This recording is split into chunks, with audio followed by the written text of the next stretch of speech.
Tô aqui em convidar. Aí Ah, vou legal. copiar o link do convite. O link foi copiado. Vou mandar pro senhor aí no WhatsApp. Vamos ver o que dá. Valeu. Falou, até mais, peraí.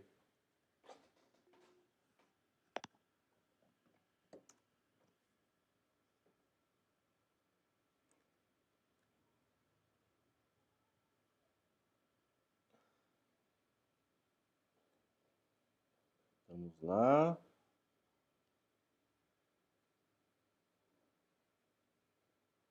Parece que o professor está chegando aqui, mas vocês não vão vê-lo por enquanto. Tudo bom, professor? E aí, beleza? Tá me vendo já? Pera aí que eu tô em várias telas agora, eu tô vendo. E o senhor tá me Ah, legal. vendo? Me vendo bem ou Não, não? não tô te vendo ainda. Não? É que na verdade, professor, deixa eu explicar. Eu acho que assim, como eu tô usando o OBS Stream para Ah, transmitir a gente, ele desliga a minha câmera do Zoom para ficar com a câmera só aqui do software mesmo. Eu não sei, é um problema que tem aqui no Mac. Eu tenho que instalar alguma coisa aqui. Então o senhor provavelmente não vai ver minha imagem, mas se estiver me ouvindo já está de bom tamanho. tá bom, tranquilo. Porque aqui agora eu vou fazer o seguinte, eu vou colocar para transmitir o senhor, porque ninguém está vendo nossa conversa ainda. Deixa eu Tá bom.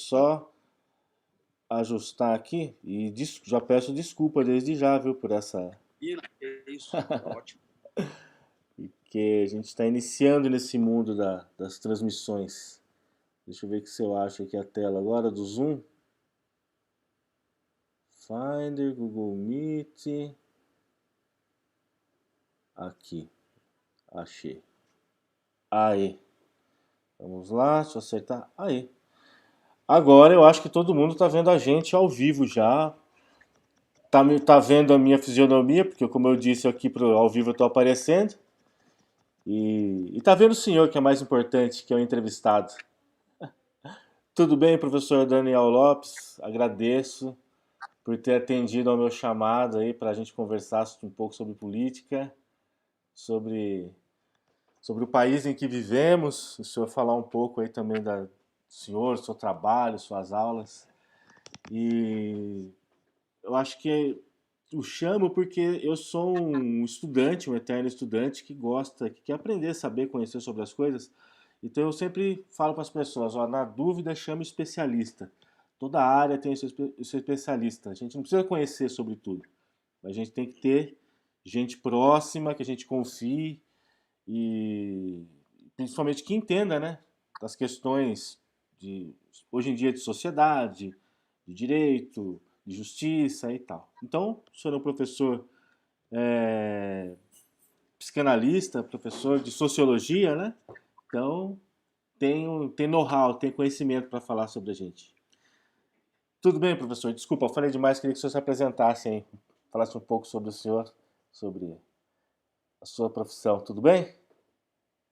Oi, Carlos, tudo bem? Em primeiro lugar, satisfação de estar aqui com você. Você que foi simpaticíssimo e bastante compreensivo comigo, Imagina, na medida em que eu estava aí com uma série de tarefas vindas desse momento atípico que nós estamos vivendo, né? imagina. Eu fui pego de surpresa, não só eu, né? Acho que toda a população mundial com a pandemia, Sim, e isso trouxe para os professores novas obrigações. De repente, as aulas elas deram um giro do presencial para o virtual e sim, então nós do dia para a noite fomos aí obrigados a aprender a mexer nas ferramentas, né? Zoom, Hangout, enfim, verdade. plataformas das escolas. A gente, do dia para a noite, virou aí expert nessas tecnologias digitais. Sim, E você foi bastante atencioso e compreensivo, imagina. portanto, eu agradeço tanto pelo convite quanto pela paciência. Não é? E cá estamos agora. Claro. Eu comecei a dar aula, Carlos, não faz muito tempo, não tem 10 anos que eu dou aula. Eu fiz direito, né? Essa é a minha primeira formação. Eu nunca advoguei, sequer prestei o exame da OAB, mas eu me formei em Direito e depois de um tempo eu comecei a trabalhar com direitos humanos numa comissão que funcionava dentro do Ministério da Justiça. Eu estou falando do início dos anos 2000. Essa comissão era a Comissão de Anistia, que analisava, era uma comissão administrativa, né, ficava dentro do Ministério da Justiça, Certo. e era uma comissão que analisava processos de pessoas que, em tese, teriam sido perseguidas políticas pelos períodos ditatoriais do Brasil. Então, eu estou falando da era Vargas e estou falando também aí da ditadura civil e militar, que é a forma como, contemporaneamente, Certo. nós nos referimos a esse momento que vai de 1964 até 1985, porque a ditadura, embora ela tenha sido capitaneada pelos militares, houve sim muito suporte dos civis, muito apoio de gente da sociedade civil. Portanto, ditadura civil e militar, esse conceito vale aqui a menção, foi Sim. criado pelo professor da Universidade Federal Fluminense, o historiador Daniel Arão Reis. Então, eu participei desta comissão e eu sempre digo que aí se deu o meu processo de formação política, formação ideológica, sobretudo, porque eu, então, fui tendo contato com aqueles perseguidos, com a história do Brasil, audiências públicas, enfim, né? Então, a gente vai Certo. criando, ganhando aí um determinado conhecimento, o que não nos deixa nem melhor nem pior que ninguém. Eu agradeço os elogios que inicialmente você me fez, mas eu costumo dizer assim, todos Uhum. nós somos eternos aprendizes, e quando eu finalizo uma aula eu digo, olha, o aluno mais velho se despede dos alunos mais novos, o que não significa que o mais velho saiba mais que os mais novos. Muito Então, a bom. gente está aí eternamente aprendendo e hoje a expectativa aqui é que nós compartilhemos experiências, que nós compartilhemos conhecimento. Depois eu fui fazer filosofia e fui fazer filosofia porque eu gostava, porque havia uma aptidão pelos autores e tudo mais. E, num dado momento, fui fazer psicanálise também, e essa se tornou a minha principal atividade profissional até então. Fui psicanalista, fui dar aula em sociedades de psicanálise, fui Certo. para o consultório, e só depois eu, então, virei professor, num primeiro momento atendendo a um pedido numa espécie de operação tapa-buraco. Um Sim. amigo trabalhava em São Miguel Arcanjo, no colégio lá da cidade, e um professor saiu assim de repente, abril, maio, me parece que passou no concurso, qualquer coisa assim, e aí eles precisavam de um professor de filosofia e sociologia que desse conta, e aí eu fui com o combinado de ficar até o fim do ano, que nada, né? Me apaixonei pela vida, gente, ensino médio, cursinho, e aí as portas foram se abrindo e eu fui pegando novas aulas. E atualmente estou trabalhando aí um bom pedaço do interior. Eu giro 7 cidades aí por semana. Antes do Covid, né? Sim. Antes da pandemia. Agora eu faço as 7 cidades aqui da minha casa. Eu E aí? imagino. Que bacana, porque realmente, assim, o ensino, acho que para quem gosta de aprender, acaba tomando a vida da gente, né? Porque a cada nova experiência que você amarra, né, com os alunos, com as cidades, assim, como o senhor disse, né, a gente acaba aprendendo mais e isso vai motivando a gente, acho que, né, a continuar nessa toada, né, para quem gosta do aprendizado. Mas eu queria começar, professor, como eu mandei até uma pauta, né, quando a gente começou a conversar, porque a minha grande questão é sobre a despolitização, né? Na verdade, a gente pensava que as pessoas deveriam passar por um processo de politização cada vez mais, né? Na década de 80, 90, a gente falava, não, o brasileiro ainda vai aprender a votar, ele vai se politizar, vai amadurecer enquanto eleitor, enquanto cidadão, né? Mas em dado momento parece que isso houve uma ruptura, né? Que isso não se tornou mais uma verdade. A gente acabou retrocedendo várias casas aí, né? Banalizando a política, banalizando a justiça e tudo mais. O senhor acha que isso tem um marco inicial? Ou se acha mesmo que isso aconteceu, né? Isso é a minha análise. Eu acho que houve um processo de despolitização e coloca até, no meu ponto de vista, um marco inicial, que é a partir do momento em que há a eleição da esquerda e se começa aqueles primeiros processos de judicialização que eu, basicamente, na época eu não entendia nada, agora que a gente vai ficando mais claro as coisas, né? De perseguição política e tudo mais. O senhor acha que houve um marco inicial para isso tudo? Ou isso já é, como muitas pessoas falam, isso é um projeto mesmo? Despolitizar o brasileiro é um projeto? A gente é que deu uma desviada a certo ponto e está indo em altos e baixos nesse processo. Bom, primeiro que você, por favor, pode me chamar de você, pode me chamar de... Não há Claro, necessidade dessas referências do tipo senhor e claro. tal. Até porque me traz uma certa sensação assim, de mais envelhecido, cara. Pode Me senti deixar. cada vez mais jovem, afinal de contas, eu Claro. ainda não só de 16, 17 anos. Então, É, pode me chamar de não tem rosto nenhum. Eu vejo maravilha. assim, olha, Carlos, nós temos aí determinadas conjunturas que, por si só, produzem politização. Então, é, a dialética está sempre aí para a gente olhar de forma complexa as coisas. Né? Nós vivemos uma experiência ditatorial que, do ponto de vista histórico, é recente no Brasil e em outros pedaços da América Latina e do mundo. Né? Eu estou falando aí da Certo. ditadura civil e militar. Este é um momento de intenso autoritarismo, um momento de intensa patrulha de pensamento, as liberdades são cerceadas, censura na imprensa, enfim. O autoritarismo gera no seu cerne a luta pela liberdade. Está aí a dialética. Né? Então você tem, sobretudo no movimento estudantil, eu gosto de citar, inclusive, os setores religiosos, o movimento estudantil, as comunidades eclesiais de base, a intelectualidade na universidade, em outros setores. Você tem aí uma efervescência de politização cujo principal anseio é o da liberdade, é do restabelecimento democrático. Isto mobiliza, Carlos, setores, inclusive de direita democrática, até todos os setores praticamente de esquerda no Brasil Certo. naquele momento.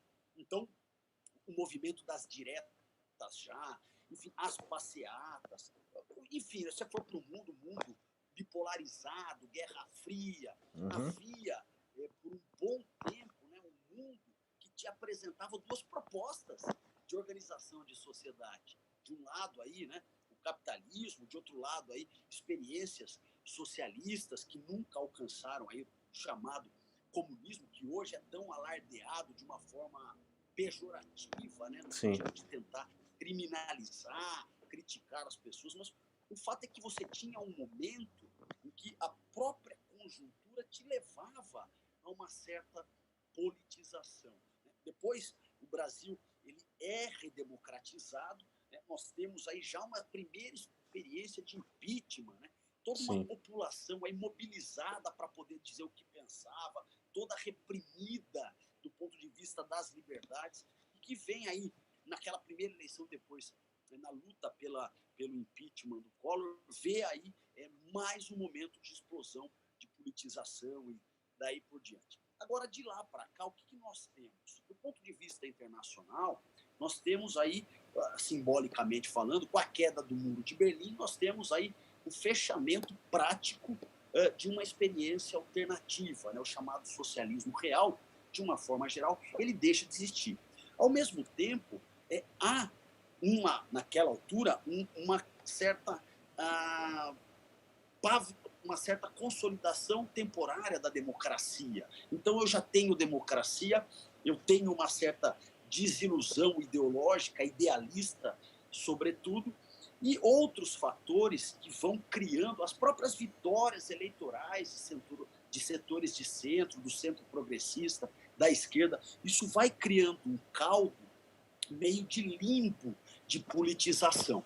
Então você tem daí, no nascer da democracia, olhem como as coisas são complexas, né? Na essência da democracia, você tem aí o nascimento da sua antítese, né? O espírito autoritário começa novamente a tomar conta da É sociedade verdade. brasileira, ativamente, vide Donald Trump e tantos outros aí, um espírito autoritário no mundo, enfim.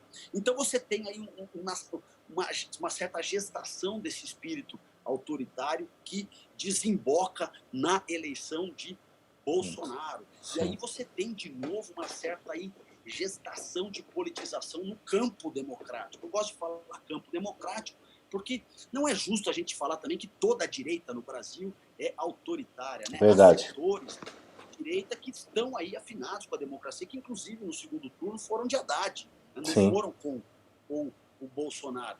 Então a gente tem toda essa questão para olhar. E um outro elemento que me parece importante e que está como pano de fundo, não é? Que o Estado ele é construído por aqueles que foram vencedores em experiências revolucionárias de caráter iluminista. Nós estamos habitando, Carlos, o chamado Estado moderno.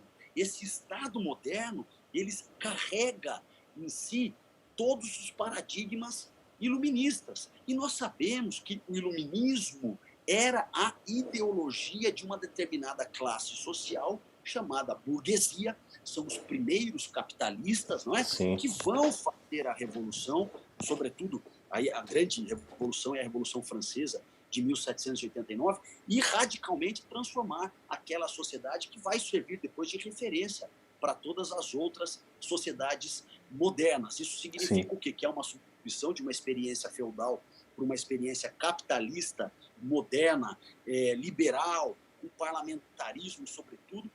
E esta nova experiência, liderada por esta classe social, vai fazer com que todos reproduzam e esses estados sempre atendam aos interesses desta classe social dominante, revolucionária do século XVIII, que está aí, tecnicamente falando, nós temos aí a burguesia presente, e quando a gente fala de burguesia, a gente não está falando da música do Seu Jorge, burguesia, Sim. burguesia, burguesia, e a gente não está falando também daquele carinha que se veste bem, que usa uma roupa de marca. Nós estamos falando aí de uma fina camada da população mundial que tem aí muita grana e que manda, ainda que veladamente, no mundo. Então, estas pessoas que controlam verdadeiramente os estados modernos, Carlos, elas Sim. estão aí também operando pela despolitização, operando para que os seus interesses sejam mantidos ou reconquistados. Porque um dos paradigmas iluministas é a democracia liberal, esta que nós habitamos. Nós habitamos uma democracia de caráter liberal, de uma ideologia construída lá por John Locke e que depois foi sendo aí desenvolvida por outros autores. E esta democracia, a democracia liberal, permite determinadas vitórias eleitorais de setores que não são aí setores que atendam aos interesses desta elite econômica. Então, quando isto acontece, insiste em se repetir, é claro que eles vão reagir. E a gente enxerga isso nos mais variados setores, principalmente na mídia. Principalmente na mídia. Hoje, quem controla a informação controla todos os valores ideológicos das pessoas, o seu jeito de ser no mundo, as suas crenças e daí por diante. Sim. Uma coisa que eu penso, professor, eu não sei se isso. Logicamente, o processo educacional tem a ver, né? Obviamente. Mas se a gente for pegar a escola da época da ditadura, né, que era, tô falando, antes de ser destruída pela ditadura, a escola que foi destruída pela ditadura, né, aquela anterior, que a gente sempre escuta falar por pessoas mais experientes que havia aulas de sociologia, havia outras matérias assim que faziam o aluno pensar, refletir. Depois veio a ditadura, houve né, obviamente um esvaziamento de tudo isso, né? Essa geração pós-ditadura, que eu me coloco nela, anos 80, que pegou o colegial que eu frequentei nos anos 90 e que hoje em dia formam essa classe que me parece ter ido em massa com o Bolsonaro, votado meio que em bloco nele, né? Você não acha também, ou eu queria que você refletisse sobre isso, que a destruição feita na escola na época da ditadura e que na década depois nos anos 2000 veio com uma recuperação mesmo que lenta, mesmo que assim a passos de formiga, não foi essa geração que é produto dessa despolitização, que é isso que a gente está discutindo, né? Tipo, meio que na época a gente vivia o reflexo de uma sociedade iluminista que vinha pregando, né, coisas liberais e tal, só que o mercado ele está sempre alinhado aos interesses do mercado. E quando as pessoas deixam de ser meros consumidores e começam a virar pensadores, não foi essa. Deixa eu, opa, o PT ganhou 4 vezes, a esquerda ganhou 4 vezes, está na hora da gente agir. E foi agir justamente nessa faixa de sociedade que é, assim, geralmente é a minha faixa etária. Eu coloco porque, assim, a minha escola ela foi muito ruim. Eu tive sorte de ter professores bons, ter tido uma certa outra formação, uma formação que... Mas até bem pouco tempo atrás eu também me considerava um cara de direita, eu achava que o mercado financeiro é que eu estaria nele também. Então, não foi propriamente a ditadura que causou esse estrago no ensino e que veio gerar essa geração agora bolsonarista? O que o senhor acha disso tudo? Da escola de Eu acho, antes e depois? eu acho bastante importante a sua colocação, Carlos, porque há uma certa crença que defende a ideia de que a escola do período ditatorial era pública, era muito melhor que a escola que nós temos hoje em dia. Eu não Então, disponho aqui dos números, mas se você observar os investimentos, número de escolas construídas, enfim, e outros fatores, você vai perceber que o sucateamento da educação pública começa durante a ditadura. Portanto, o que se estabelece durante o período civil e militar se consolida com gerações anteriores, claro, e aí alcança gerações como a nossa, Carlos. Então não podemos perder esse vídeo. Não é que lá era bom, lá vivia os resquícios de um outro tempo, e ali começou a sucatear, e 10, 15 anos depois nós sentimos isso na pele. Portanto, é importante deixar isso bastante claro. Uma outra questão que se coloca que me parece importante é que a ditadura militar operou diretamente no currículo, na formação do aluno. Eu me lembro que eu fiz psicanálise em uma das instituições que eu tive o privilégio de estudar, foi o Instituto Sedes Sapiense. O Instituto Sedes Sapiense é um instituto que antes foi faculdade. A primeira faculdade de psicologia era lá. E o que aconteceu? Quando a ditadura chegou, ela chegou e quis mandar nas matérias. Olha, isso aqui pode dar, isso aqui não pode dar. O que o SEDES fez? O SEDES vendeu a faculdade de psicologia para a PUC e virou uma ONG, virou uma associação. E a partir disso conseguiu proteger o seu currículo. E aí foi se especializar em psicanálise e hoje atua também formando profissionais em outras áreas. Então, eu estou usando essa questão histórica para dizer, olha, houve uma ação direta na formação do sujeito.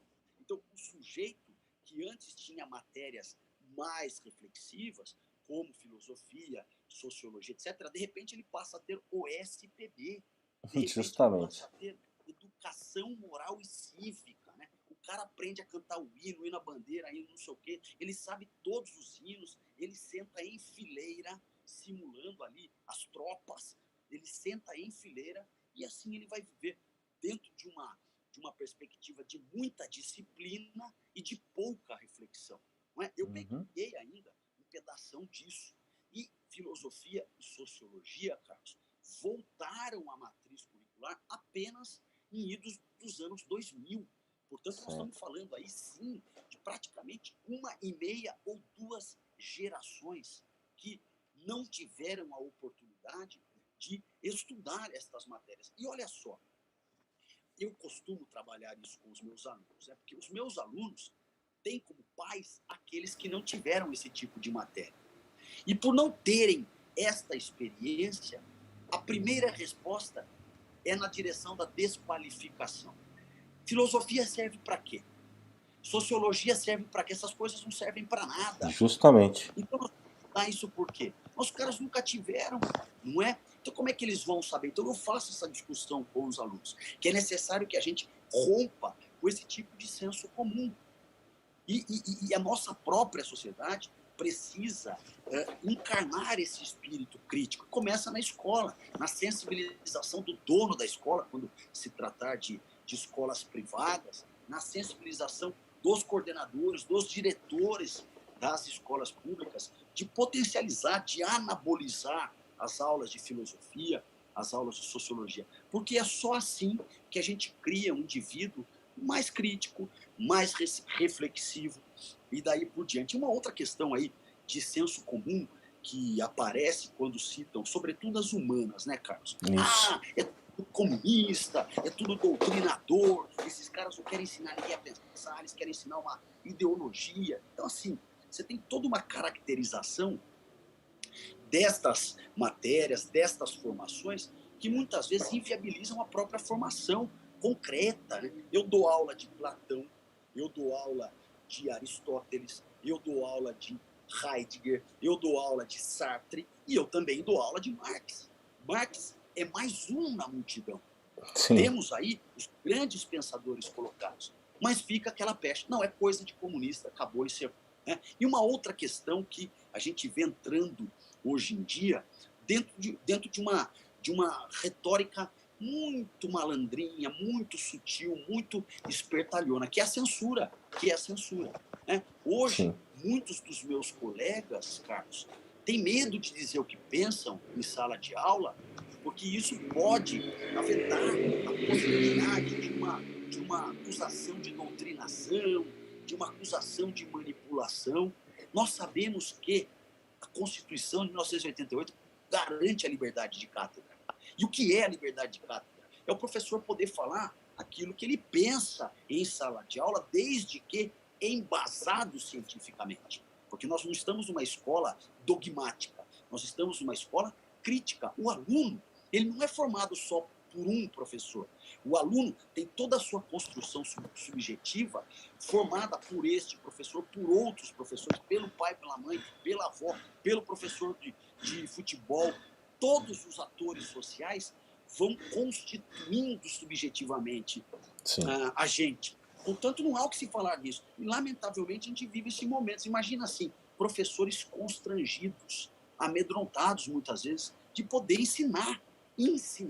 Então, esse é o nosso tempo e a gente precisa reagir. Por isso, até que eu, sempre que sou convidado para fazer esses papos, eu aceito de pronto, gosto muito de explorar isso. Né? E nós somos professores, somos formados para isso e queremos ensinar. E o ensino, a transmissão, ela é plural. Vários professores participarão da vida de um sujeito.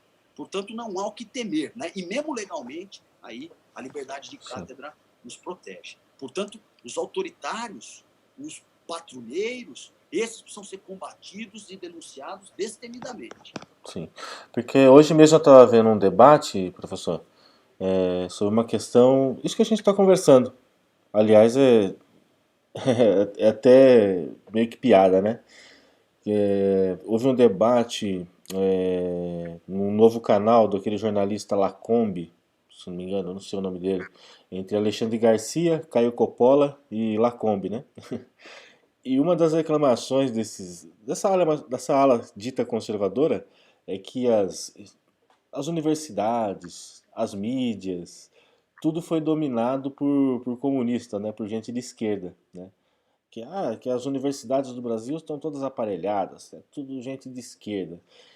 Aí a gente até rebate, pô, se o cara presta vestibular e passa, ele não tem culpa de ser de esquerda, né?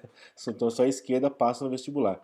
A gente sabe que isso é uma piada, uma anedota, mas eu acho que vem ilustrar isso que a gente está falando aqui, porque assim, na verdade o conservadorismo se tornou tão anedótico, tão mapeado, o conservadorismo e o liberalismo à la Brasil, à la brasileiro, né? Que, se a gente for pegar, o senhor que conhece, eu não sei tanto, mas o cerne da palavra do liberalismo não tem nada a ver com o que se prega aqui no Brasil com relação ao liberalismo.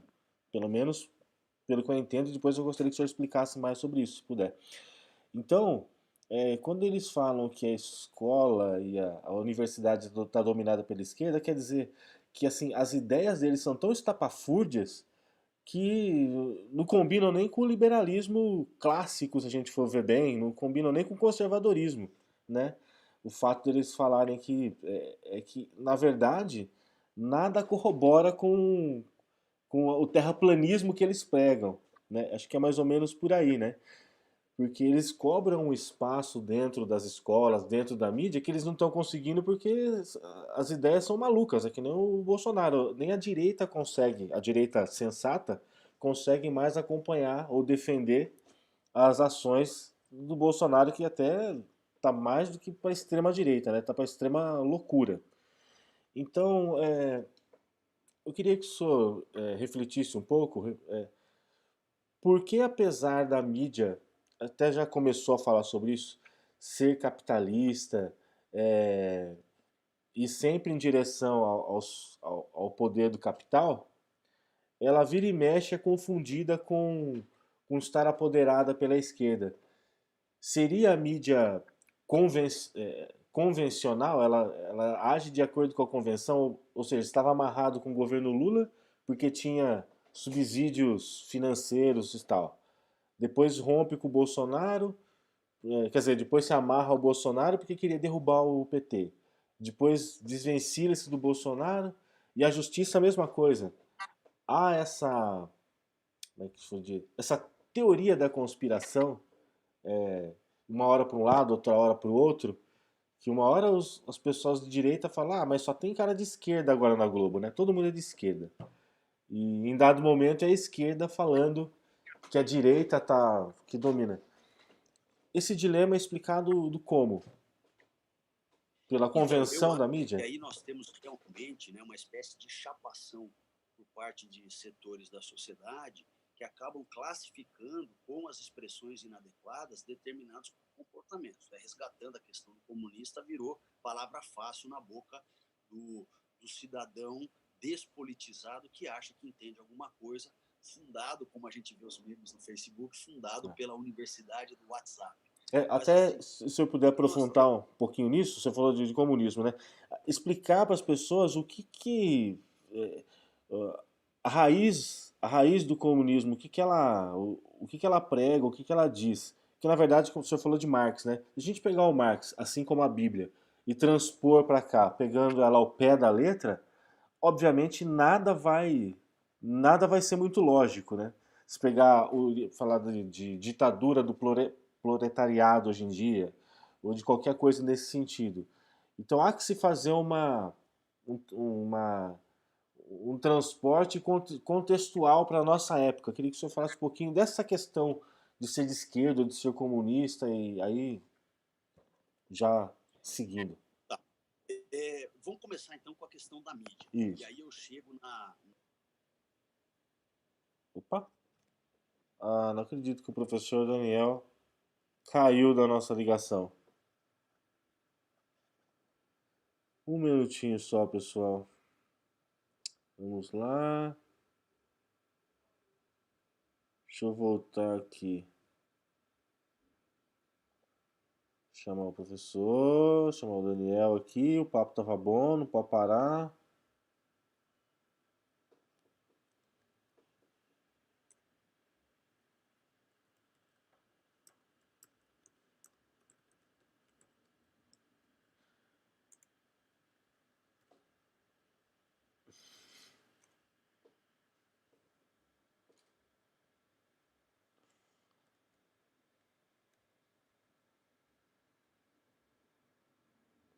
Opa. Ah lá, vamos ver, professor, tá voltando. Voltei. Voltou. Maravilha. Ainda bem que não demorou muito, né? Não, tá tudo certo. Se eu soubesse o quanto eu já sofri com esse negócio de fazer stream aqui, o pessoal até meio que desiste um pouco de mim, mas eu sou persistente. Ainda eu vou ter uns 1.500 seguidores ainda no YouTube. Opa! Excelente. Manda ver, professor. Então, é assim, ó. Vamos lá.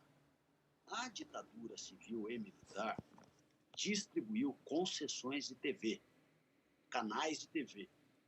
A Globo, TV Globo, o jornal Globo, as organizações Globo já existiam. Mas a TV Globo passa a existir a partir de uma concessão dada pelo governo ditatorial, civil e militar. E aí, a própria TV Globo foi cedendo aí espaços para os respectivos estados. E políticos foram se tornando donos da TV Globo nos seus respectivos estados. Eu posso estar equivocado no que eu vou dizer, mas o que a gente ouve é que, por exemplo, a Globo da Bahia é muito próxima da família Magalhães, do ACM, Antônio Carlos Magalhães. A Globo do Pará é muito próxima ao Jader Barbalho, que foi senador, se não me engano, hoje é deputado federal. Portanto, o nascedouro da TV Globo está ligado a uma direita autoritária. O seu controle nos estados está ligado a políticos que historicamente sempre estiveram à direita, sempre estiveram do lado dos militares. Uma outra questão importante, as organizações Globo são uma empresa capitalista, que tem finalidade lucrativa. Quando a gente vai aí para o Jornal Nacional, quando a gente vai aí para outros programas da TV Globo, nós percebemos claramente que a Globo, não no editorial, mas num palavreado sutil, ela acaba assumindo posição, sim, e direcionando parte daqueles que assistem, daqueles que acompanham. Eu me lembro, Carlos, a título de exemplo, que quando começa a discussão já no governo Bolsonaro de fazer a reforma da Previdência, o que a Globo fez? Porque a Globo, ela é sim favorável a reformas liberais. Estou generalizando. Mas se você olhar, todas as reformas liberais, a Globo manobrou para apoiar. O que ela acaba criticando e confrontando é o governo Bolsonaro naquilo que há de não liberal.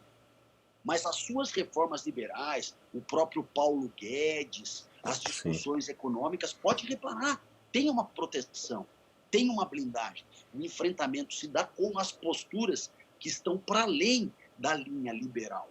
E aí, falando da reforma da Previdência, eu me lembro bem, um Fantástico, antes da votação da reforma, abriu com uma aeromoça de 90 anos que ainda trabalhava feliz, contente, dentro de um avião. Né? Olhem só, 90 anos e trabalhando. Né? O pessoal tem que trabalhar. Então você vê ali toda uma linguagem, toda ali uma estratégia de direcionamento, fazendo com que as pessoas apoiassem reformas liberais aqui, a reforma da Previdência. Portanto, a Globo, né, eu estou falando da Globo, mas isso pode se generalizar. Todas as TVs, a chamada grande mídia, seja no rádio, seja na TV, ela tem interesses econômicos. Normalmente, foram empresas que ou surgiram durante a ditadura civil-militar ou tiveram um clímax, um salto econômico durante a ditadura militar. Portanto, é importante que a gente olhe assim todos os seus programas, onde dá novela, onde dá os caras manobram para aquelas opiniões que eles defendem. E aí, assim, quando a gente fala de socialismo, quando a gente fala de comunismo, a gente fala de uma visão alternativa e totalmente diferente de organização da sociedade do capitalismo. O socialismo é diferente. No capitalismo, tudo é propriedade privada. Tem o Estado, mas o que marca a sociedade capitalista é a propriedade privada. Quando você vai para o socialismo, e aqui, Carlos, não dá tempo da gente detalhar, né, nós estamos num bate-papo, mas tentando aí criar uma diferença mínima. Né? Quando você vai para o socialismo, a propriedade privada ela é mínima, ela não é máxima como no capitalismo. O que vale são as propriedades coletivas. O coletivo é mais importante que o individual.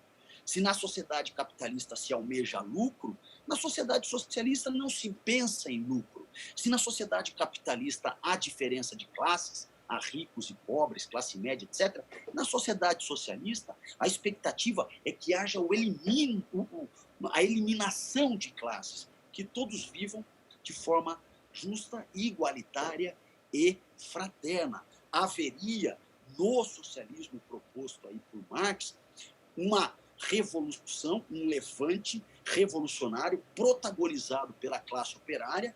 É importante que se destaque historicamente, Marx está analisando o capitalismo no contexto da Revolução Industrial. Justamente. É diferente do capitalismo, pois não? Justamente.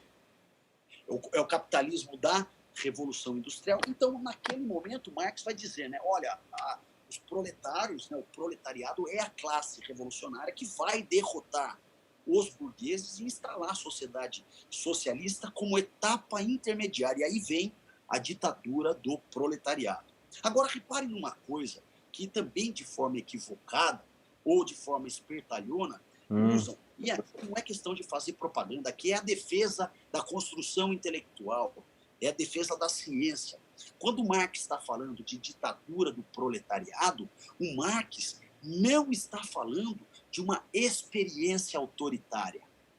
Quando Marx está falando de ditadura do proletariado, embora a expressão seja ditadura, Marx está falando de uma experiência de radicalidade democrática, porque dentro da sua construção intelectual seria o primeiro momento em que os oprimidos, a imensa maioria, tomaria o poder e passaria a governar segundo seus próprios interesses. Como um momento de transição, em que as pessoas iriam então se habituar a viver numa sociedade coletivista, sem classes, de solidariedade, até chegar no comunismo, em que nós teríamos a dissolução de um núcleo dirigente e as pessoas viveriam. A palavra comunismo revela algum sentido, né? Aquilo que é comum, comunismo, portanto, Sim. se tornando uma sociedade comum, igual para todos. E aí você tem uma ou outra expectativa e a própria sociedade se organiza a partir das expectativas, a partir de necessidades, solucionando problemas, mas tendo daí, depois desse tempo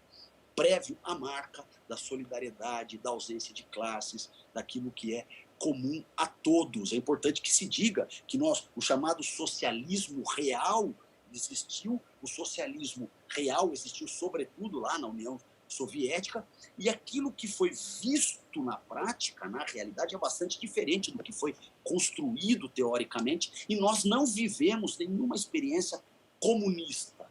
Sim. Reparem que a descrição que eu estou dando de socialismo e comunismo é absolutamente diferente da expectativa e da organização e da visão de mundo da grande mídia. A grande mídia está longe de ser comunista. Você sabe que eu me lembro que a gente vivia aquele momento de polarização, Carlos, né? Isso. A Dilma no governo, o autoritarismo em ascensão no Brasil, tomando as ruas, porque a direita autoritária no Brasil é de massas, né? A gente não pode subestimar. O campo autoritário, antidemocrático no Brasil é gigantesco, né? Esses caras se mobilizam. E eu estava vivendo esse momento e a gente via aquela guerra de WhatsApp, né? Os memes mais absurdos, né? Com tantas mentiras mais estapafúrdias, um negócio assim enlouquecedor mesmo. Eu estava conversando com um amigo meu que era professor de educação física e ele, bolsonarista, né, que encarnou todo esse espírito aí autoritário e tal, e ele dizendo assim que a Globo é comunista, a Globo quer mudar o Brasil, quer deixar o Brasil pobre, porque o comunismo quer deixar todo mundo pobre. Então, repare que esse tipo de massificação da chapação, do absurdo, da descontextualização da realidade, isso atingiu os mais variados setores, inclusive setores importantes de opinião. Estou falando de um amigo, né, que estava se referindo à Globo como comunista. E aí, só para encerrar essa breve reflexão, Carlos, é importante a gente olhar para um conceito criado para pensar esse novo momento vivido recentemente, a chamada pós-verdade. Né? O que é a pós-verdade? Reparem que o próprio título já diz alguma coisa, né? Pós é o que vem depois. Então, o que vem depois da verdade. Talvez passe pela verdade, mas em seguida se distancia dela. Esta imagem que o conceito pretende criar. E o que defende o conceito? Que nós estamos vivendo num tempo em que as pessoas são capturadas pelas suas emoções a uma determinada opinião. Não há mais racionalidade, não há mais reflexão lógica que leve determinadas pessoas a uma posição, e sim a sua raiva, o seu desconforto a um determinado governo, a um determinado partido. Então, eu não gosto, vou para lá. Então, e uso de argumento, uso de narrativas que não correspondem à verdade. Né? O fato da Globo ser comunista, algo mais bizarro do que isso. Né? Com certeza, professor. E até, o senhor já pegando um gancho nessa coisa da banalização dos termos e da própria, que eu queria entrar agora, e da próprio trabalho político, né?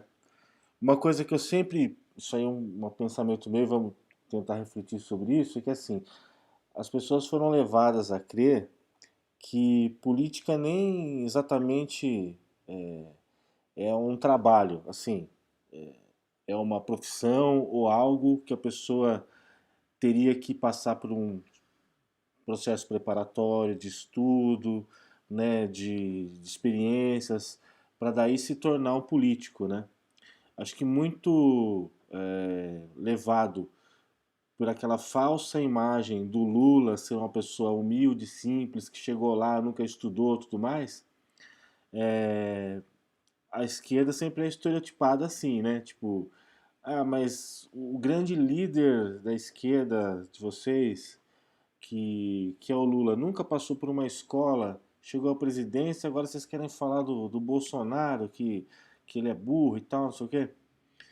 Mas as pessoas deixaram de ver a diferença que há é, do político com o politiqueiro, né? Do cara que entra na política e que aprende com ela. É tipo o construtor civil, o pedreiro, o famoso pedreiro que a gente conhece, que nunca estudou na vida, mas construiu dezenas de casas e acabou ganhando experiência, maturidade para fazer aquilo. Na política as coisas se confundem, né? Tudo se confunde. Primeiro, o fla-flu que virou, né? Entre partidos, entre até dentro de partidos, né? A ala intelectualizada do PT que não concorda com a ala mais ativista, mais chão de fábrica, que hoje não existe mais. A guerra entre as esquerdas mesmo, né? Que a gente vê assim, essa eterna luta para a gente, vamos nos unir, vamos criar uma frente ampla, mas a gente vê que é complicado por diversas agendas, diversos interesses e tal, né? Isso confunde o cidadão mais leigo como eu, como qualquer um outro que está vendo a política ali, né? Com a distância da mídia, com o que passa na mídia, né? Vendo essa guerra de partidos, enfim. Eu queria que o senhor refletisse um pouco, primeiro, o político ele deve ou não ser um profissional? Eu, no meu entendimento, eu acho que todo mundo que vai para uma profissão ele tem que ser profissional. O que está sendo banalizado é a palavra político profissional, como um cara malandro, como um cara esperto, e não como um cara que tem que entender de diversas áreas do conhecimento para se tornar um político, né? Essa banalização, no meu entendimento, ela foi muito provocada, assim, foi provocada por assim, porque se quis mesmo, por conta do que a gente já discutiu, a mídia e tudo mais. Mas por que essa dificuldade da esquerda politizar as pessoas? A crítica, assim, o PT, ele abandonou a sua base, né? Eu sei que o senhor hoje é de uma outra legenda partidária, acho que é PDT, né? O senhor está nela. Mas que também estamos na mesma luta. Daí, até pegando o exemplo do partido do PDT, que de repente entra a Tabata Amaral, né? E que de repente ela, digamos assim, não sei se por inocência de estar entrando agora no meio político, ou até por uma questão de realmente ter sido direcionada a isso, pelo fato daqueles partidos, que a gente fala de partido clandestino que infiltra pessoas dentro. Então, eu queria que você refletisse sobre todo esse cenário de banalização dos partidos, né? A importância que tem nos partidos, as pessoas pararam de falar assim, deixaram de entender. Não. Acho que nunca entenderam a importância de partidos políticos. Lógico que a gente tem hoje uma gama enorme, até partido demais, mas até por conta dessa banalização. Então, qual a reflexão o senhor faz sobre isso? Sobre essa dificuldade das esquerdas encontrarem nos seus próprios militantes assim, um, um meio termo de politização, de entendimento que fala, poxa gente, a gente precisa ceder, a gente precisa usar aquele que o Lula fazia, aquela de conciliar as coisas, tentar conciliar, né? O Centrão, por exemplo, fala, os políticos do Centrão, não se pode fazer acordo com o Centrão, mas o Centrão, se a gente for analisar bem, esses dias eu estava escutando um debate disso, além de ele ser uma ala que é eleita pelo voto popular, então tá lá representando uma ala da sociedade, ela deveria ser Centrão porque ela combina elementos de vários interesses da sociedade, mas acabou se banalizando o Centrão como combinando vários interesses particulares. O senhor está entendendo essa reflexão? Eu queria que o senhor falasse um pouquinho disso. Se essa banalização, como fugir? Acho que através de debates como esse a gente ajuda, mas será que vai demorar muito tempo ainda para a sociedade que se politizar a um nível que ela passe a entender mais os conceitos do que aquilo que falam para ela que é? Bom, Muita coisa, nesse né? Desculpa. da tua brilhante ponderação, uma frase que eu ouvi recentemente, né, que o tempo da história não gira na mesma velocidade que o tempo dos nossos desejos. Nós lidamos com frustrações, a verdade é essa, né? Mas eu queria resgatar assim, Carlos, nós temos que tomar muito cuidado, nós que somos da esquerda, né, não temos vergonha de ser de esquerda, somos progressistas, defendemos valores democráticos, né? Se a gente quer que os excluídos ou os representantes dos excluídos participem da política, a gente precisa deixá-la cada vez mais democrática. Ou seja, todos têm direito de poder ser candidato, de poder votar e ser votado, independentemente de critério qualificativo do tipo diploma, etc. Né? Olha só que detalhe curioso. A conquista de salário para político se deu através das trade unions. São os primeiros sindicatos lá na Inglaterra. Eles, representantes da classe trabalhadora, reivindicaram salário para político. Sabe por quê? Porque quando não tinha salário, só quem tinha grana podia fazer política. O cara não precisava trabalhar, ele já era rico mesmo. Aquele que está no chão de fábrica, os mais humildes, não, precisam trabalhar para levar o sustento para casa, etc. Portanto, não havia tempo de fazer política. E se eu não tenho essas pessoas fazendo política, eu não tenho os seus interesses ali defendidos, representados, etc.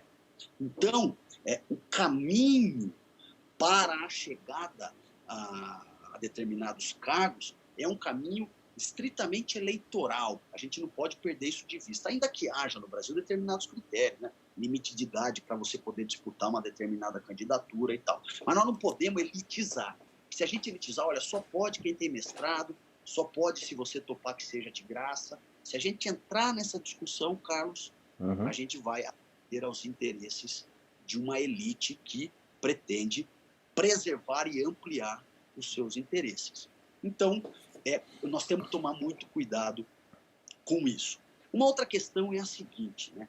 Nós temos aí, depois da experiência petista, e não exclusivamente petista, porque nós temos um campo que ganha a eleição junto com o PT, e nesse campo há partidos do tipo PCdoB, há partidos do tipo PSB, PDT, enfim, há um campo que vence a eleição junto do PT. E esse campo passa a governar o país por alguns mandatos sucessivos. Eu costumo dizer que as experiências vividas aí anteriores a Bolsonaro e posteriores a Fernando Henrique são experiências que talvez mire a centro-esquerda, não é? Porque o governo também abria diálogo com setores de centro e direita. A gente não pode esquecer que houve partidos do tipo PP, que também compunham, em dado momento, a base de sustentação, a chamada governabilidade. Portanto, um governo de centro-esquerda, centro-progressista, que contribuiu e muito com o Brasil. Um governo que, aí entrando num conceito criado por um cientista político que eu aprecio muito, André Singer. Né? O André Singer funda um conceito chamado lulismo. Né? O lulismo, e o Brasil, ele adora personalismos, né? E o Brasil tem tudo a ver com isso, né, cara? Tem lá o getulismo no passado, o malufismo em determinado momento, independente das visões ideológicas que são realmente diferentes. Agora nós temos o lulismo. Na Argentina teve o peronismo. Então, olha só, o que é o lulismo para o André Singer? Né? Nós temos uma experiência liderada por esse campo que cria conquistas para as classes sociais mais oprimidas, consegue sim fazer com que estas classes tenham mais benefícios, mas, ao mesmo tempo, atende aos interesses desta elite dominante. O jogo lulista, e quando eu falo do lulismo, eu não estou falando só do Lula, eu estou falando de todos aqueles que apoiaram e estiveram nesse governo. Estou falando de mim, estou falando de pessoas que eventualmente nem filiadas a partido são, mas deram sustentação, defendendo no boteco, defendendo na igreja, defendendo na escola, nas universidades. Né? O lulismo, ele, nas palavras do André Singer, é um pacto conservador. Por quê? Porque ele dialoga com setores da elite, dizendo, calma, os seus interesses permanecerão conservados, mas abre espaço para a ascensão social, para a redistribuição de renda, para a desconcentração de renda. Então, o lulismo marca um tempo histórico no Brasil.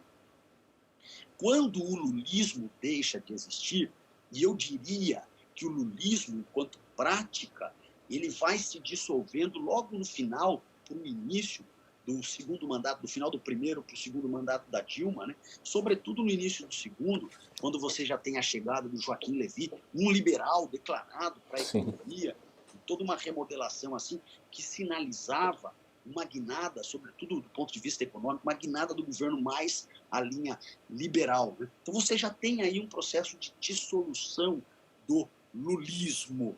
E aí vem a eleição aí do Jair Bolsonaro. Então, o que nós temos? Toda a esquerda vai para a oposição. Então, há pautas que unem toda a esquerda. Por exemplo, a defesa da democracia, que amplia até mais, até setores de centro, centro-direita estão vindo para essa pauta. Então, você tem a defesa da democracia, a defesa de outras bandeiras. Mas o fato é que, quando nós vamos para a disputa política e eleitoral, sobretudo, o legado lulista está sob disputa. Essa é a questão. É por isso que o diálogo entre os partidos de esquerda sempre é um diálogo truncado. Então você vê setores atacando Ciro Gomes, setores atacando Lula, o Haddad, isso na própria esquerda. Uma esquerda que tenta ir por fora desta lógica, mas também não consegue. É porque não tem jeito. Nós estamos vivendo um momento em que o lulismo, a densidade eleitoral lulista está aí em disputa. Há, inclusive, um certo lulismo de direita. Gente que apoiou esse tipo de iniciativa que nem de esquerda era. O lulismo ele é amplo, incoerente, cheio de contradições desse jeito. E nós tocamos assim. E não dá para dizer que tenha sido, de uma forma geral, uma experiência ruim. Né? Desde a redemocratização, certamente, o lulismo foi a melhor experiência que nós vivemos. E, claro, não há como negar, a gente precisa exaltar, né? Lula, operário, sem estudos tradicionais, mas isso não significa que ele era um ser ignorante, no sentido técnico do termo, é um cara que buscou conhecer, que faz boas leituras. O Lula se tornou, além de ser uma figura popular e carismática, o maior presidente da história. Isso é inegável. Isso é negável, inclusive, do ponto de vista estatístico, não é, Carlos?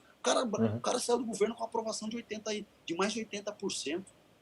Portanto, está aí, né, a nossa participação enquanto campo democrático e popular, que transcende na partido A ou partido B, é uma participação louvável, reconhecida socialmente. Agora, inevitavelmente, na medida em que a gente vai para a oposição, em algumas pautas haverá disputas. E incoerências aí também acontecerão. Então, eu vejo por aí. E você sabe que assim, né, os partidos de esquerda, de uma forma geral, eles são criados de três formas. Eu estou generalizando. Então, tem Sim. lá setores da igreja que vão para construir partidos políticos, setores da academia, das universidades também vão para a construção de partidos políticos, setores do movimento sindical também vão para a construção de partidos políticos. Então, nós temos tudo isso aí, Carlos, em disputa nesse momento, né? E aqui, nesse processo de enfrentamento da direita diante da ameaça de um golpe de novo tipo. Não é um golpe tradicional com tanque de guerra na rua. O que nós vivenciamos foi toda uma reinterpretação legal jamais vista que foi elaborada e, coincidentemente, olha as aspas, atingia Dilma. Esta reinterpretação legal atingia a Dilma. A interpretação anterior não atingia a Dilma do ponto de vista do impeachment, do ponto de vista do crime de responsabilidade, assim como não atingiu nenhum presidente anterior, desde Itamar Franco, Fernando Henrique e tal. Agora, novas interpretações foram feitas para dar sustentação jurídica a um movimento que era político e autoritário e inconstitucional. Foi a derrubada da Dilma em 2016. Nesse momento, parte da esquerda foi para uma luta institucional e parte da esquerda defendia um enfrentamento de rua no sentido de protesto, não de enfrentamento de porrada, não nesse sentido, mas do embate de ideias nas ruas. Vamos fazer movimento de massas, vamos enfrentar, e aí, para além da disputa partidária, né, nascia no Brasil o neofascismo, assim como em outros lugares do mundo, né, valores fascistas, nazistas. É isso que a gente está vivendo. Olha, é empírico. A gente vê defesas assim que beiram um absurdo. Na Secretaria da Cultura do governo Bolsonaro, tinha um cara lá discursando e o seu discurso era um plágio de uma das maiores referências do nazismo. Sim. Isso aconteceu. É que agora a pandemia fez com que muitos se esquecessem dessas coisas. E aí havia aqueles que entendiam que o enfrentamento devia ser contundente, discursos fortes, mobilização de ruas. E eu era um desses que entendia que a organização deveria acontecer por aí, né? Tanto no discurso como nas ações e tal. Então, a pessoa que ali naquele momento me serviu como referência foi o Ciro Gomes. O Ciro, eu achei que foi o cara que fez a defesa legalista, se opondo ao impeachment da presidenta Dilma, fez o enfrentamento em face do neofascismo, fez o enfrentamento à figura do Michel Temer, o grande conspirador do golpe de 2016, e isso me trouxe, então, a simpatia.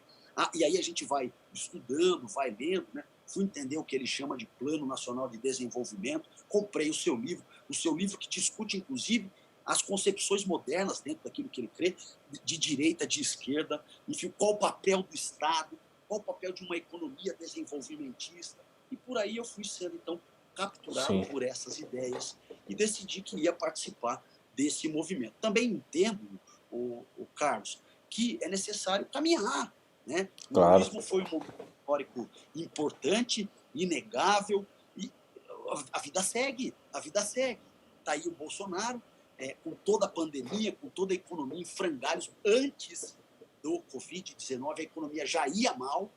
Antes, é importante que se destaque isso. Né? E a gente vê pesquisa aí, ele está no pior cenário, ele está em segundo lugar, está no segundo turno bonitinho, no pior cenário.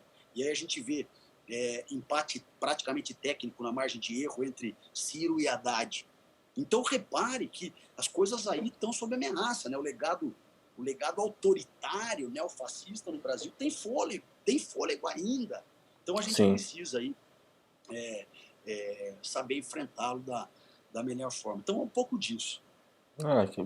Eu também concordo, professor, quando você disse que realmente houve uma guinada dos governos petistas a direita, centro-direita, até pela questão governabilidade, né?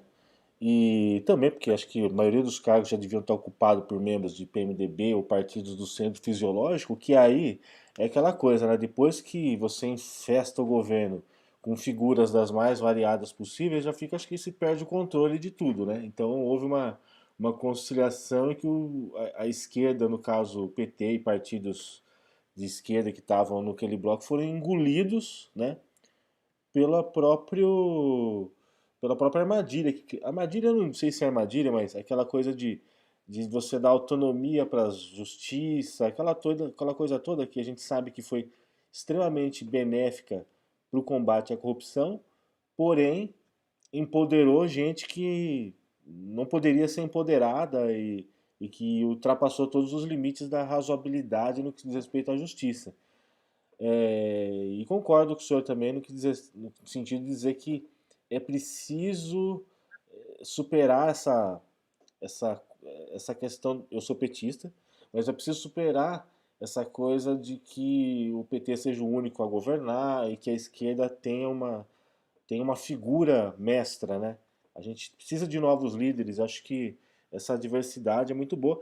Só acho particularmente que o Ciro Gomes erra um pouco a mão, né, pesa um pouco na hora das suas críticas, assim, um pouco mais de generalistas às vezes, né, que deixa a gente um pouco chateado, mas faz parte do jogo político. Professor, antes de mais nada, deixa eu dar um salve aqui para quem está acompanhando, que é pouca gente, que é tipo o meu tio e a minha mulher, mas meu tio tá em toda a live, o meu tio Jair.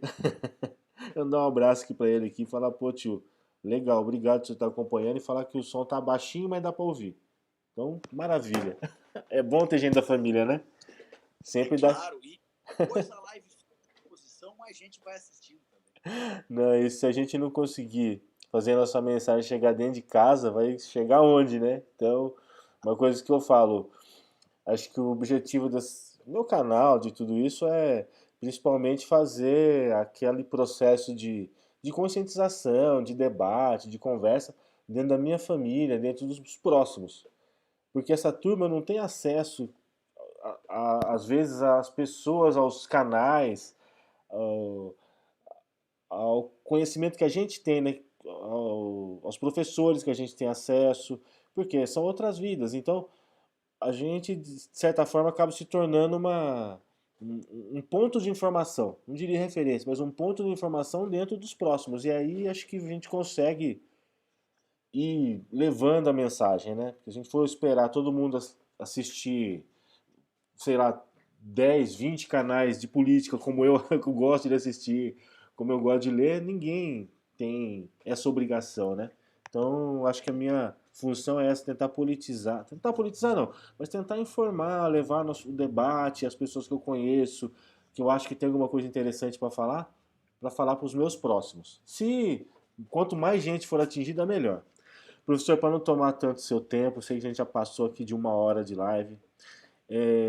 A última reflexão que gostaria de debater aqui com você, desculpa, é justamente a questão justiça, né? Justamente a questão justiça. Do mesmo modo que a mídia, ela também ela pertence, ela foi dominada por uma classe de elite. Isso é meio que óbvio porque não é todo mundo que tem condições de estudar para a área jurídica, né? De adentrar a área jurídica. Isso sempre, desde o começo, quando o Brasil é Brasil, isso foi uma ala dominada pela burguesia, por quem tem recurso, né? Eu mesmo, quando eu fui ter dinheiro para fazer faculdade, assim, ter dinheiro não, quando eu fui estar empregado para conseguir fazer minha primeira faculdade, o meu salário todo ia só para ela, né? Então, a sorte que eu tive uma família que me deu apoio e tal. Na realidade de todo mundo. Então a gente sabe que a justiça é dominada por uma classe de elite e que isso prejudica toda e qualquer questão de, de luta popular, né? Queria que você refletisse um pouco sobre isso, porque a justiça está sobre esse viés autoritário hoje em dia e porque a política também foi judicializada como um todo. O que por exemplo, eu considero muito o trabalho que o PT e que o Lula fazia junto às grandes empreiteiras, assim, de levá-las muitas fora do Brasil, para outros países e tal, como uma questão de você levar o serviço do Brasil para outros países, né? De você tentar fomentar o mercado brasileiro. Essa foi a minha visão depois que eu comecei a ler um pouco mais sobre o que ele pretendia com essa coisa de levar plataforma para fazer rua lá em países da África, em fazer plataformas lá no México, sei lá, em outros países e tal. Ou seja, de levar o trabalho da indústria nacional para fora. Lógico, dentro de todos essa visão, houve abusos, que a gente sabe, né? Em que a justiça entrou, se apoderou e começou a fazer a rapa, principalmente nos partidos de esquerda. Queria que o senhor refletisse um pouco sobre essa questão da judicialização da política da própria e dela ter assim dominado e ter feito esse estrago que fez com tudo que a gente já sabe com as empresas nacionais, Petrobras e tudo mais. Tá bom, Carlos, olha só, eu gostaria de começar essa análise lá do século XVII. Vou pensar uma obra chamada Tratado Teológico Político. Olha o nome, Teológico Político. Essa obra foi escrita por um camarada holandês chamado Baruch Spinoza.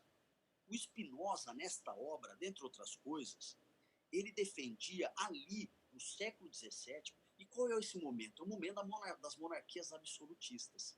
O momento em que o poder do rei era absoluto e, inclusive, legitimado pela Igreja Católica. Havia a defesa do direito divino dos reis, né? Então, os reis naturalmente estariam aí divinizados, seriam descendentes diretos e, portanto, tudo que eles fizessem estaria automaticamente abençoado e tudo mais. Então veio Baruch Spinoza, é claro que não é só ele, outros também escreveram sobre, e defende no Tratado Teológico Político que Estado e religião precisam se desmisturar, precisam se afastar. Marca da era absolutista. Foi muito corajoso fazer isso no meio da coisa acontecendo, né? É um momento bastante autoritário, do século XVII. Quando chega o século XVIII, nós temos aí um outro camarada, né, chamado Barão de Montesquieu. O Barão de Montesquieu, já vivendo um outro momento, com um ideário iluminista jamais consolidado, ele escreve uma obra chamada O Espírito das Leis. E nesta obra, ele defende duas coisinhas que são centrais para entender a questão que você me propôs.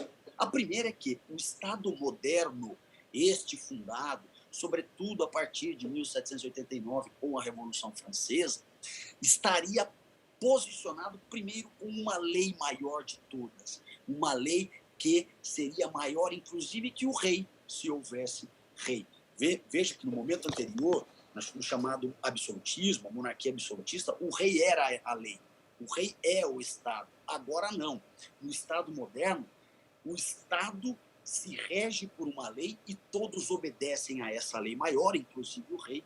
O nome desta lei é Constituição.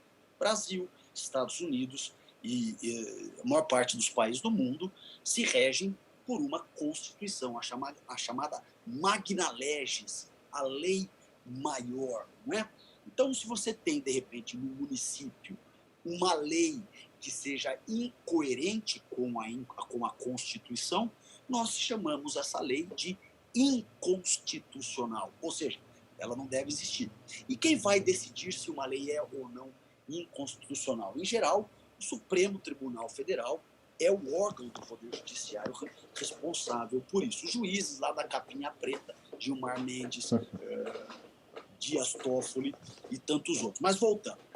Então, para Barão de Montesquieu, eu tenho lá o Estado regido por uma lei maior de nome Constituição, e esta Constituição vai garantir que esse Estado, para não se tornar um Estado autoritário, se equilibre em três poderes. São três poderes, usando expressões agora da nossa própria Constituição. São três poderes independentes, mas harmônicos entre si.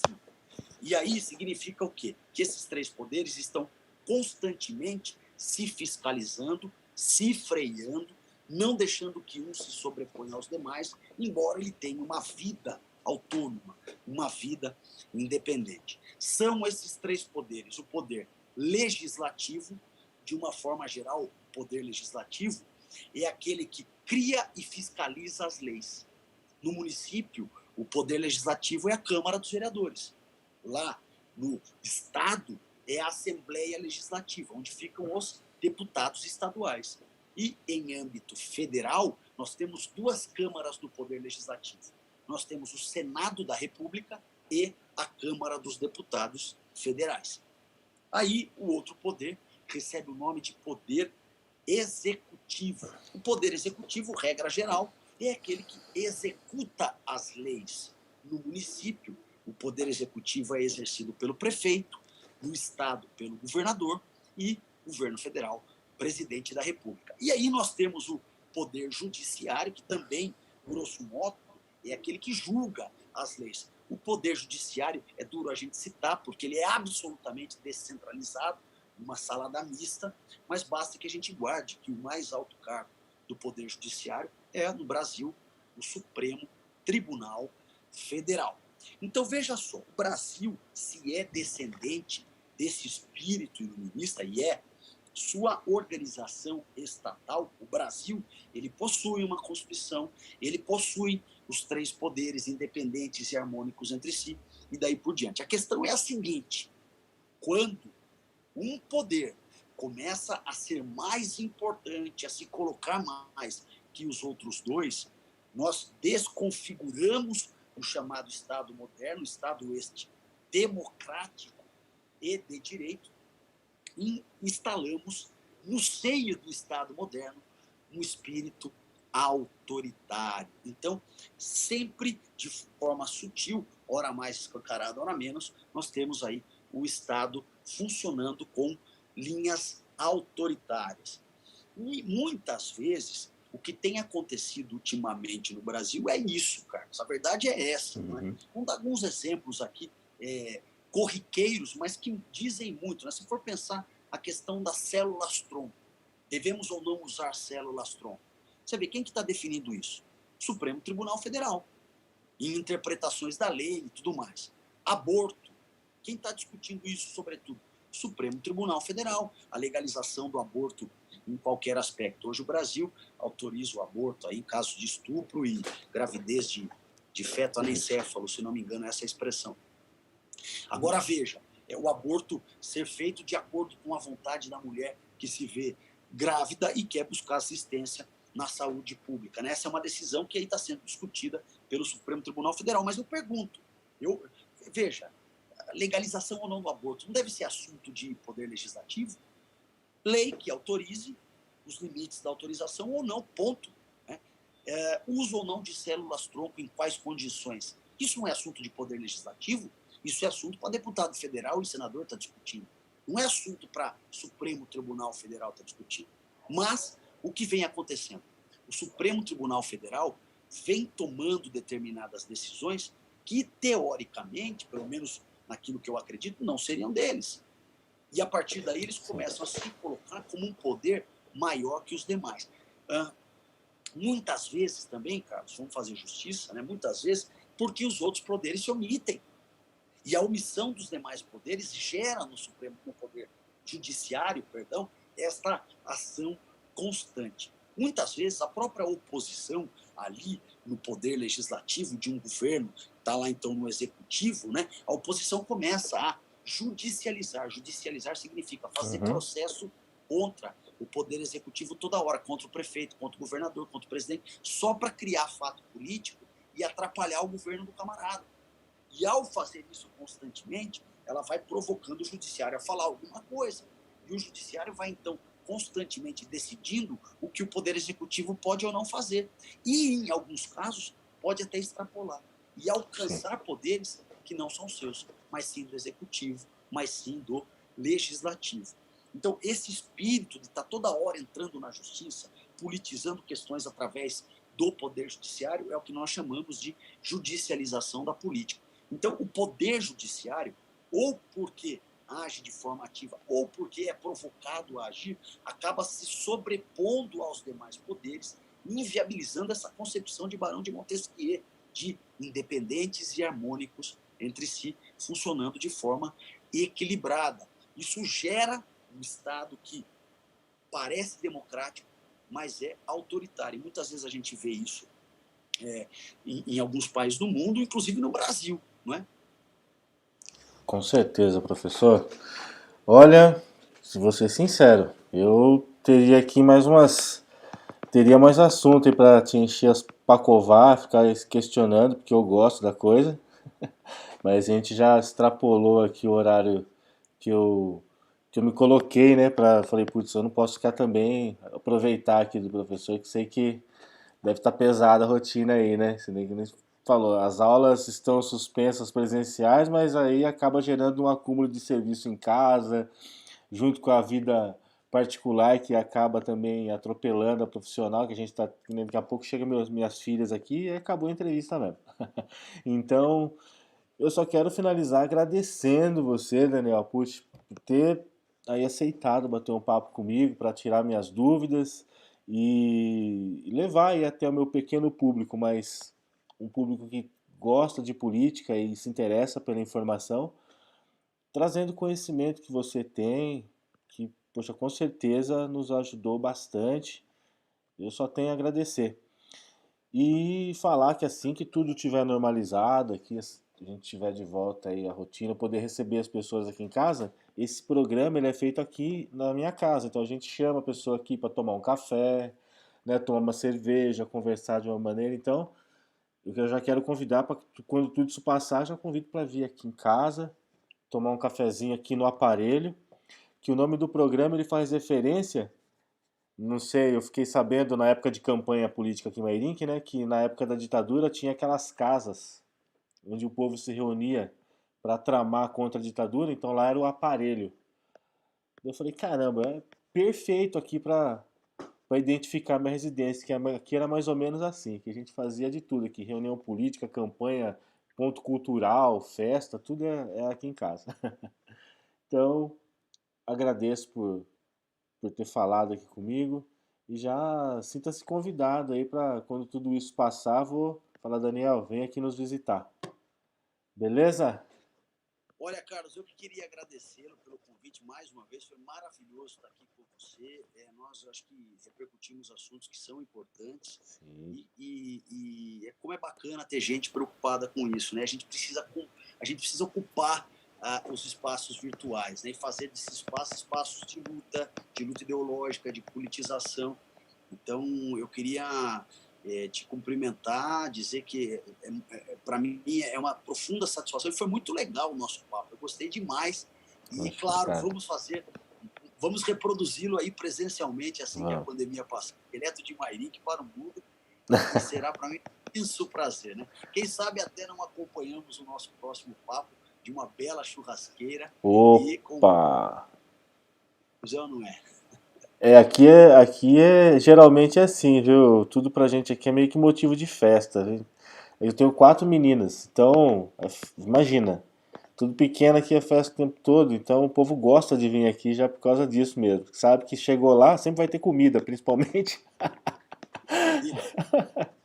Daniel, brigadão de novo e boa semana aí pra você aí, que tudo dê certo aí, é, nas aulas, com os alunos. Agradeço de coração mesmo, tá bom? Valeu. Valeu. Até mais, professor. Tchau, tchau. Tchau, até.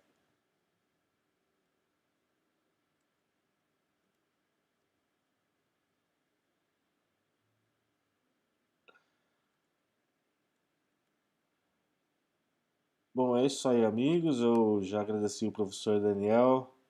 Foi um papo assim realmente que me deixou super feliz, porque faz tempo que eu tô tentando conversar com ele porque pelo que ele posta, que a gente vê a militância dele